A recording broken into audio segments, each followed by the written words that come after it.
The cheating wife came back, hoping to win her husband over with apologies and promises to change, only to walk in and discover that her best friend had already taken her place in his heart, in his home. Stop! Jackson heard, realizing it was his wife's friend, Becky, who everyone called Bex. He had returned home from his Saturday golf game, feeling sick to his stomach, having nearly had an accident on the fourth hole. Deciding it was best to stay close to a bathroom for the rest of the day, he peered through the open, sliding patio door screen.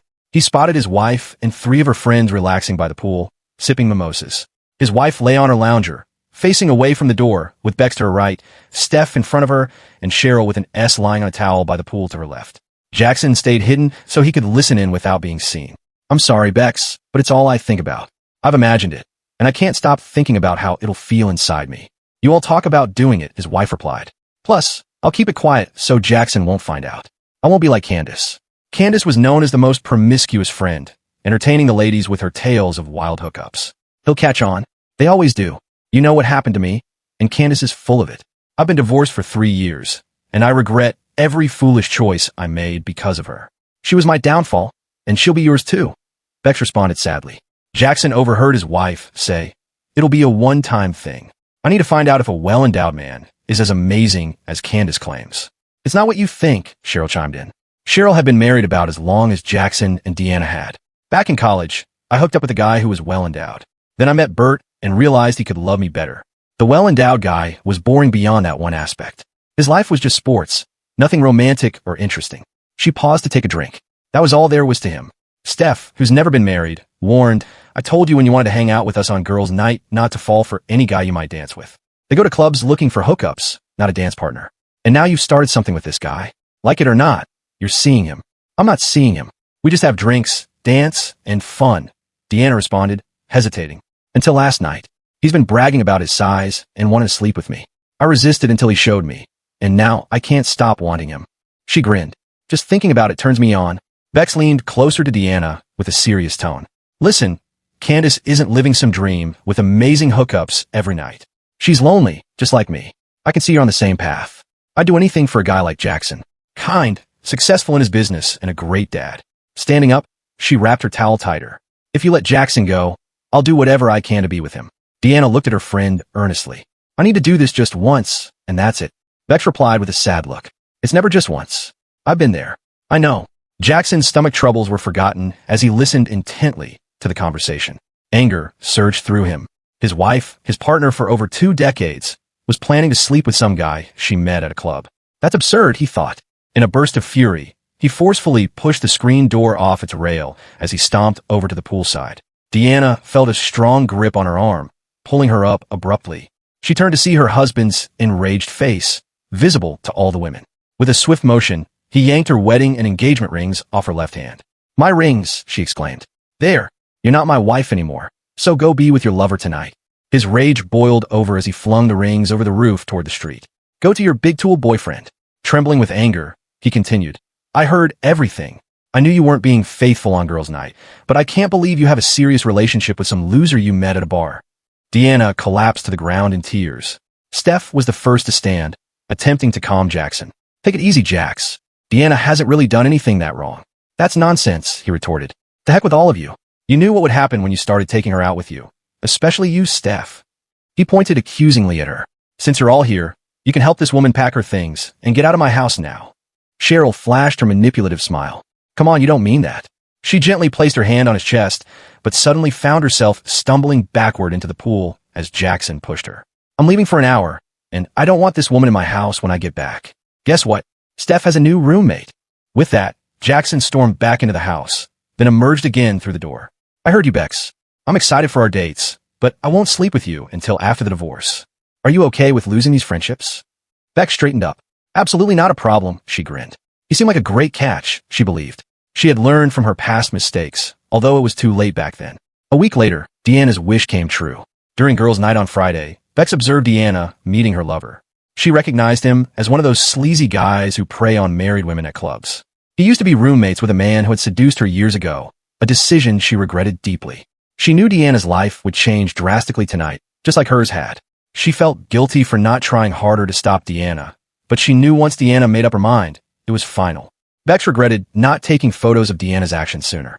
She had been documenting her friend's behavior during girls' nights to hopefully prevent her from making the same mistake. Now, it seemed like she was taking these pictures to steal Deanna's husband for herself. Maybe she thought. That night, Deanna didn't dance with her date. Instead, she glanced at her friends and said she would catch up with them later. With that, she greeted the man and they left the club together. In his unkempt apartment, Deanna felt nervous excitement. This was the first time she had been with another man besides Jackson in over 20 years. As she approached him, her lover noticed her bare fingers. "Put your rings back on. I want to see them on your hand while you're doing it," he demanded. Deanna explained, "I can't. Jackson took them when he threw me out last weekend." "Why'd he do that? Are you cheating with someone else?" he questioned. She defended herself. "No, he heard me talking to my friends about wanting you. So he snatched them off and threw me out." Seeing his interest wane, she wondered if Bex was right, that he only liked married women for the thrill. "Don't you want to have intimacy?" she asked. He hesitated, considering her attractiveness, but the allure was fading.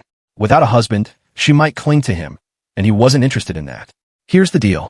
I'll give you what you want tonight, my Big Johnson, but then you gotta go. I don't want a relationship. I do it with married women because I don't want attachments." He wasn't as fit as Jackson, but that didn't matter to her. She knew what she desired. After a while, he pushed her aside and led her to the bed. Without a moment's notice, he pushed his tool as far in as he could. Deanna gasped in pain. "How was it? You loved it?" He smirked, heading to the bathroom. Deanna followed, sitting on the toilet while he cleaned up. She felt disappointed. Despite his size, the experience left her unsatisfied, much like her first time. As she headed back to Steph's apartment, she realized it had only been an hour since she left the club with him. If she had been with Jackson, they'd be cuddling after making love.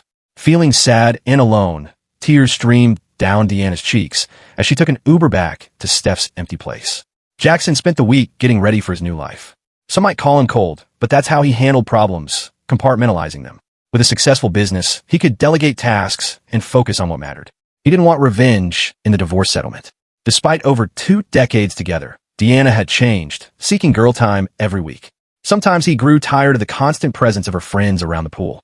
While Deanna was experiencing her big one, Jackson was 2 hours away, having dinner with their son at college. He wanted to tell him about the divorce, man-to-man, preempting potential future issues. He knew his son might see things differently. The next day, Saturday, Jackson returned home after lunch with his son. He hoped the visit hadn't affected the boy's grades. Meanwhile, Steph grilled Deanna about her night with her lover. Disappointing, Deanna admitted. It wasn't what she expected. After hearing Candace's and Steph's tales, she had hoped for great intimacy, but ended up sore. Steph insisted she needed the right partner, and she had just the guys in mind. She had dated 2 guys who knew about each other, and she believed she could arrange a double date with them tonight. After dinner and dancing, the 2 couples returned to Steph's apartment. Steph had her choice of the 2 men, and her second pick was more than happy to be with Deanna. They fooled around on the sofa. Soon, she felt disappointed as he continued his clumsy attempts. Was this her future? Unfulfilling encounters with men who only cared about their own pleasure? She rolled them off and headed to the bathroom to shower, feeling dirty. In 2 nights, she had been with 2 different men and felt let down by both. As she lathered up under the warm water, she felt a cool breeze and realized someone had joined her in the shower. He grabbed her, but she couldn't push him away due to his size. Desperate, she grabbed a soap dish and smashed it into his head, causing him to slump to the floor. She climbed onto the toilet seat and screamed for Steph. As Deanna stood on the toilet seat waiting for rescue, Jackson was fast asleep on the sofa where he had been since he kicked her out. He could sleep there, but he couldn't bring himself to sleep in their bed, fearing she might have been with other men there. He woke up to a knock at the door, dressed only in boxers and a t-shirt, feeling groggy. If he had looked through the peephole, he might not have opened the door, but he did, and there stood Candace, known as the Queen of Promiscuity. Physically, Candace was stunning, with a petite, great figure. She owned her own fitness franchise, specializing in training overweight individuals. However, Jackson always saw her as a beautiful exterior with a rotten core. It was past 1 a.m., and she was dressed in a revealing black dress, flaunting her assets. Jackson frowned at her arrival. "What do you want?" She flashed her smile, a tactic that usually worked. "I thought you might need some company tonight, and I'm here to offer my services." She took hold of it, stroking it while speaking to him. "Very nice, Jax. This would do just fine." Jackson firmly removed Candace's hand, shaking his head. "Not happening. Go home." She adopted a playful expression. "Oh, come on. I heard you in D-split, so why not have a little fun?" Pushing her back, Jackson shut the door firmly in Candace's face, ignoring her. As she walked away, he thought about the next morning. The next morning, Jackson did something he hadn't done in 2 decades. He cleaned up and went to church. Though he was Baptist by upbringing, he opted for a nearby non-denominational service. Arriving early, He chose a seat near the back, avoiding inconveniencing others. The sermon touched on letting God guide one to become a better person and help others, stirring something within Jackson. Despite his success, he felt a lack of fulfillment in giving back to others. Perhaps mentoring youth could make a difference, he pondered. Feeling uplifted, he returned home to find Deanna waiting on the front steps, visibly upset. She stood and began shouting at him, demanding to know where he had been and why she couldn't get inside. He calmly responded, "I went to church instead of fooling around. Maybe you should consider finding a church too. There are plenty of men there, I'm sure." After unlocking the door, he entered and Deanna followed. She wasted no time expressing her desire to return home, citing her discomfort with Steph's lifestyle. "No, you can't move back here. I've released you from your vows, which you were going to break anyway, if you haven't already. How was your encounter with the big tool?" Jackson interrupted before Deanna could finish. "I didn't." Deanna started, but Jackson cut her off. "Don't lie. I know you too well. I can tell you've been with him since you left." Deanna remembered when Jackson warned her about going to girls' night with her friends last year. He had made it clear it would lead to infidelity sooner or later. She didn't want to admit he was right. He emphasized that it was wrong for married people to act single, as it could jeopardize his business. As Deanna tried to hug him, he stopped her. "Tomorrow, I'll have Tracy, my new assistant, send you a list of affordable apartments. You can take the bedroom furniture and anything else you need." Tears streaming down her face, Deanna pleaded, "I can't survive on my own. You have to help me." Jackson remained resolute. "You didn't have to work. I make enough money, but you insisted on a job, yet you've saved nothing. You spend your entire paycheck immediately. That has to change. As a divorcee, you'll need to manage your finances. Many families live on less than what you earn." He escorted her to her car. "You'll be served on Wednesday at work, unless you prefer to visit Abby's office on Tuesday for a quieter serving." Deanna received the papers at work on Wednesday, still hoping Jackson wouldn't go through with the divorce. She'd been with him for over 2 decades and usually got her way. But she was learning that a Jackson who loves you is different from a Jackson who chooses not to love you. Wednesday night, alcohol flowed at Cheryl's house as the girls gathered to cheer up Deanna. With too much booze and no food, Candace arrived with more alcohol, unaware of the somber mood. "I didn't know this was a party." As they drank more, tongues loosened, and Candace revealed her intention towards Jackson. The drunken ladies burst into laughter. Cheryl chimed in, "Beck says dibs on that, huh?" Candace stood up, running her hands down her figure. Does she think her mommy bod can compete with this? Confessing her failed attempt to seduce Jackson, Candace remarked, "What were you thinking, D? Your man's got a nice tool. I grabbed it. I know quality when I feel it. Maybe I'll marry Jax. I wouldn't have to work, just keep him satisfied, and I'd live the good life." She smirked. "Or maybe I'll marry him, enjoy him for a bit, then divorce him. You know I can't stay faithful." Deanna was starting to grasp the gravity of her actions for the first time. As Deanna continued drinking, Jackson greeted Bex and her kids at the front door, holding a casserole dish. "Thought you might need a friend tonight." They dined on the patio, discussing Jackson's feelings since he asked Deanna to leave. Meanwhile, Bex's children played basketball in the backyard. "I'm sure you know the others are with her now. To help her cope with being served today, I chose to be here with you instead. Thank you for being there for me." Jackson expressed his gratitude. Bex didn't stay long, as her children had school the next day. Before leaving, she gave Jackson a gentle kiss on the lips. He smiled as they parted, a kiss filled with temptation that lingered just the right amount of time. Between 1:30 a.m. and 2 a.m., Jackson was awakened by a drunken call from Deanna. She alternated between crying and cursing him, questioning his love for her. To Jackson, it seemed Deanna didn't love him enough to avoid going out to clubs and engaging in who knows what activities. After a third call, he turned off his ringer, deciding to talk to her once she sobered up. Tomorrow at 11 o'clock, Jackson dialed her number, but she didn't apologize for the drunken calls from last night. He questioned why she hadn't returned Tracy's call about the apartment she found. Ignoring his question, she expressed her desire to return home. "No, our marriage is done. Since you've been with other men, you couldn't even wait until you were served before seeking another guy. I hope it was worth it. A whole week, and you couldn't resist trying out other men." There was a knock at the door, and Jackson saw Bex holding a paper bag.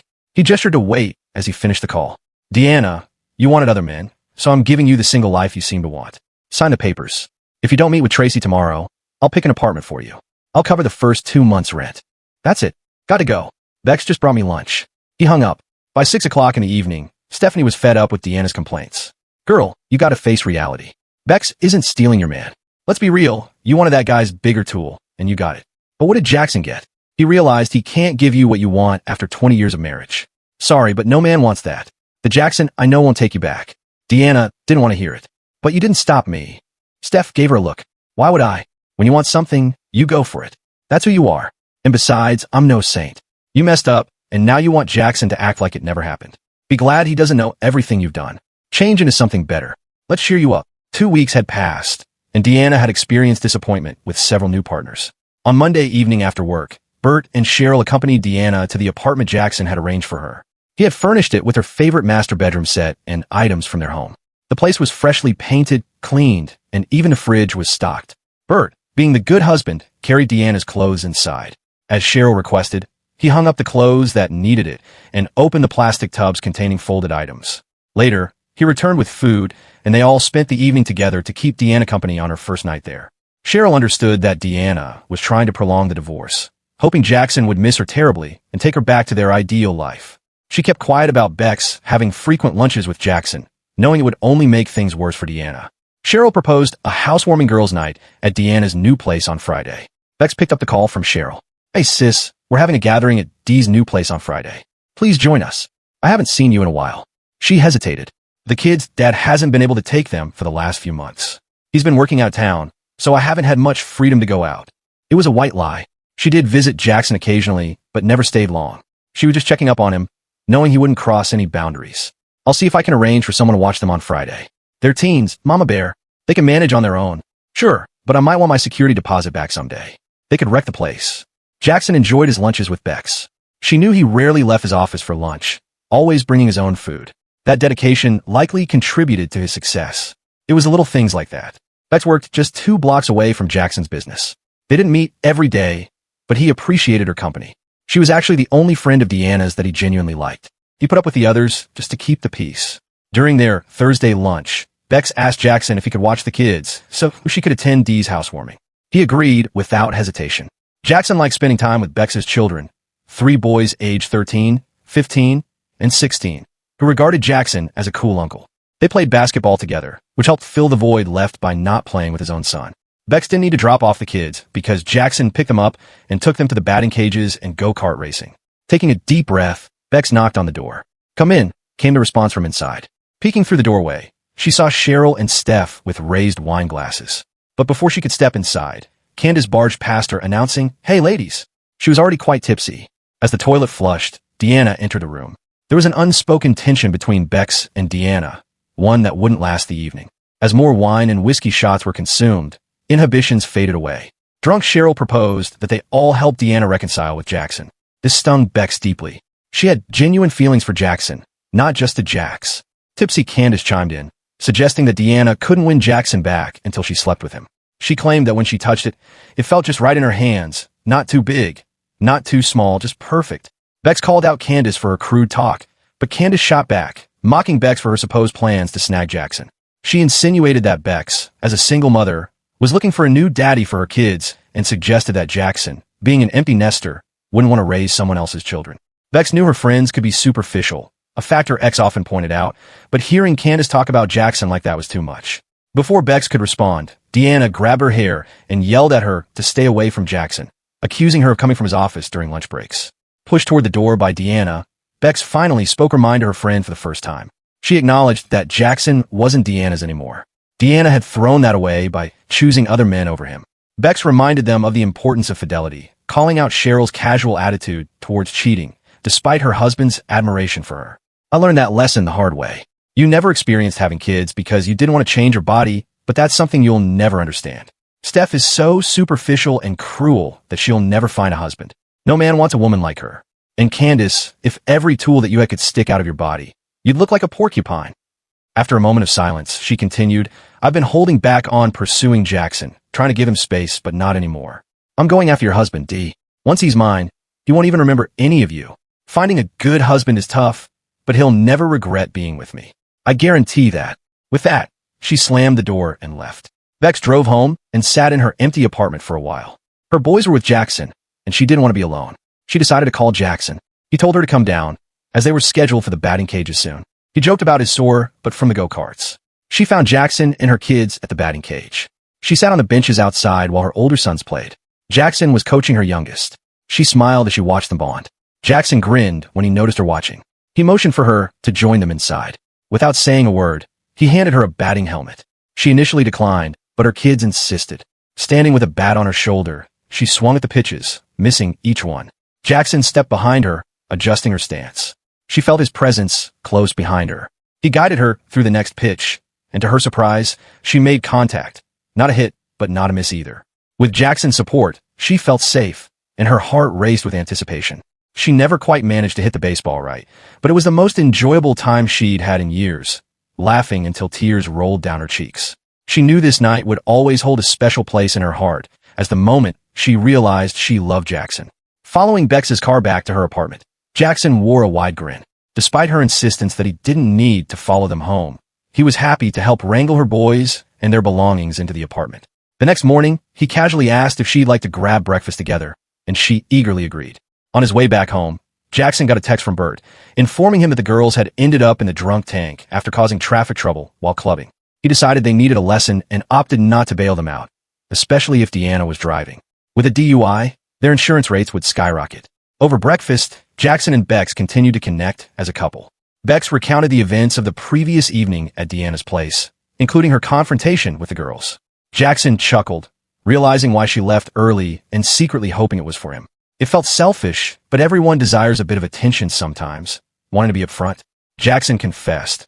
Last night, holding you at the batting cages felt right. Maybe you felt it too. Bex nodded, admitting, I felt safe and cared for. Her cheeks flushed. To be honest, I've had a crush on you for years, but now I think I'm in love with you. I know you're married, but I'll wait for you as long as it takes. Reaching into her handbag, she retrieved an envelope. I know my past, and I understand if you have doubts, but after you asked Dee to leave and I told you I'd do anything to be with you, I knew I needed to show my commitment. I got an STD test the following Monday to prove I'm clean. I haven't been intimate with anyone in over a year. Being completely honest, he admired her honesty. Becky, I've seen you make mistakes, and I was there during the tough times before your divorce. I've always known you to be a good person, but I couldn't understand why you kept going out at night, especially when it led to your divorce. She glanced down. Right now, you might not get it, and I hope you never have to, but when you're divorced with kids, you don't get to go on dates, but you still want to feel wanted, even if you know you're not someone's forever. A woman needs to feel desired, and I wanted intimacy. It's as simple as that. Looking back up, she continued, but I learned from that. Being a good mother became more important than hooking up. I thought that if I improved myself, maybe I'd attract a better kind of guy. Why did you let Deanna join you on your nights out? He inquired, knowing she'd be honest. Reaching across the table, she took his hands.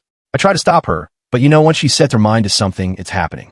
Even though I wasn't planning to leave with a guy, I felt I needed to be there to prevent her from making the same mistakes I did. He grinned at her. You're not too great at that job. As they held hands, he spoke sincerely. I feel like we have a connection, and when I said I'd date you that day on the patio, I meant it. You've always been the best of her friends, and I enjoy our conversations. I look forward to our lunches and calls. You keep me in check when I'm being dumb, and you always make me laugh. Plus, you're a fantastic mom. Bex appeared concerned as she spoke. Since we're being honest, I feel the same way. But look at me. I'm not like the others. I don't go to the gym. They criticize my mom bod. I don't have the money for that. It's tough to feed 3 teenage boys on my income. Child support barely covers their food expenses. He gently squeezed her hands. You look fantastic with your pretty and curvy figure. I really like curves, he said, grinning mischievously. I can't wait to see more of them. The server brought their bill and grinned as she overheard their conversation. He grabbed the check from the table. As they got up, turning to her, he asked, Do you have any plans for today? Bex leaned into him, giving him a light kiss. Well, there's something I haven't done in a long time. It's been like over a year. In his boxers, Jackson stood in front of his bathroom mirror, feeling nervous. He was about to be intimate with a woman other than his soon-to-be ex-wife for the first time in over 25 years. After discovering Deanna's infidelity, he felt insecure, but he found Bex incredibly attractive. His dad would have called her a woman with curves in all the right places. Taking a deep breath, he opened the door. He expected to find her waiting for him on the bed, but she surprised him by being under the covers, with them pulled up to her chin. Jackson was slightly disappointed. He had wanted to unwrap her. As he pulled back the covers and joined Bex in bed, he expressed his desire. You can unwrap me another time, she said softly. This is new for me, and I want to feel more comfortable. I don't want you to be disappointed in my body. Jackson reassured her. You could never disappoint me with your body. Regardless of how my ex looks, she looks that way for herself, not for me. I've always been turned on by curvy girls. He trailed his hand along her curves, from her hips to her plump bottom. Candace was right. It was a good size, thick, and just the right length, which made her smile. It wasn't like in the movies, but it was above average. For a moment, she thought of Deanna. Thanks, Dee, for thinking you could find better than this. That was amazing, she said, a tear forming in her eye. It had been too long since she experienced something like that. Actually, she had never experienced anything quite like that before. Her ex, and most of the men she'd been with since the divorce, never made an effort to please her. As they lay together, Jackson held her close, cherishing the moment. He felt like a real man again. He hadn't realized how much Deanna had affected him until now, but he knew it had left its mark. They drifted off to sleep in each other's arms. When Jackson woke up first, he gazed affectionately at Rebecca. His perception of her had shifted. Bex was Deanna's friend, but Rebecca was a mature woman he might be falling in love with. He enjoyed her company and cherished spending time with her and her boys. He hadn't realized how much he missed being a father figure. "Rebecca," he said for the first time, "I'm not sure where this will lead, but I don't want to be with anyone else but you. I don't want to assume you feel the same, but I hope you do." She kissed him back warmly. "I'd love that." Rebecca's smile faded when she noticed the time on the alarm clock. "Oh no, it's past 1 o'clock. The boys must be worried." Jackson got out of bed and got a glimpse of her body for the first time, and he was pleased. Despite any insecurities she might have had about her weight, he found her perfect. "Can I use your shower?" "Sure thing," he replied, briefly considering joining her in the shower, but realizing that being a responsible mom was a priority. "I'd like you to bring the boys back in a couple of hours. I want to make sure they're okay with me dating their mom," he requested. She smiled appreciatively at his thoughtfulness. Upon Rebecca's return with her sons, Jackson had burgers grilled and a table set with potato salad, beans, and condiments. After they finished eating, Jackson took the boys aside while she cleaned up the table mess. They gathered around the fire pit. "Boys, I want to have a serious talk with you. I care a lot about your mom, and I'd like to start seeing her romantically, if that's okay with you. Your opinion is important to me because I've grown fond of all of you as well. Can I date your mom?" The three boys exchanged looks, not accustomed to being asked such a question. None of them spoke to each other. The younger two glanced at the oldest brother, who nodded in agreement. The oldest, taking on a sense of responsibility, looked at Jackson. "Yes, sir, we'd like that." Jackson rose to his feet, and the boys followed suit as he gathered them into a group hug. As they hugged, Jackson heard the youngest ask, "Are you going to be our new dad?" He hugged them tighter. "If that's what you want, I'd be honored." Rebecca got emotional as she watched the scene unfold. Her boys needed a positive male influence in their lives, just as much as she did. She grabbed a napkin to wipe away her tears as she saw the youngest boy grab a basketball from the shed and head towards the court with Jackson and his brothers for their usual 2-on-2 game. While she was taking out the trash from their meal, Rebecca heard the doorbell ring. "Jackson, someone's at the door," she called out, but he didn't hear her over the sounds of the basketball game. She dried her hands on a kitchen towel and went inside the house to answer the door. As she opened the door, she was surprised to find Deanna standing there. Rebecca stumbled backward and ended up sitting on the floor when Deanna pushed her way inside. "What are you doing in my house?" Deanna snapped at her. Rebecca got back on her feet and pushed Deanna back a step. "This isn't your house anymore. It belongs to Jackson. You live in an apartment over on Richard Street, remember?" Ignoring her, Deanna brushed past Rebecca, searching for Jackson. "Where's my husband?"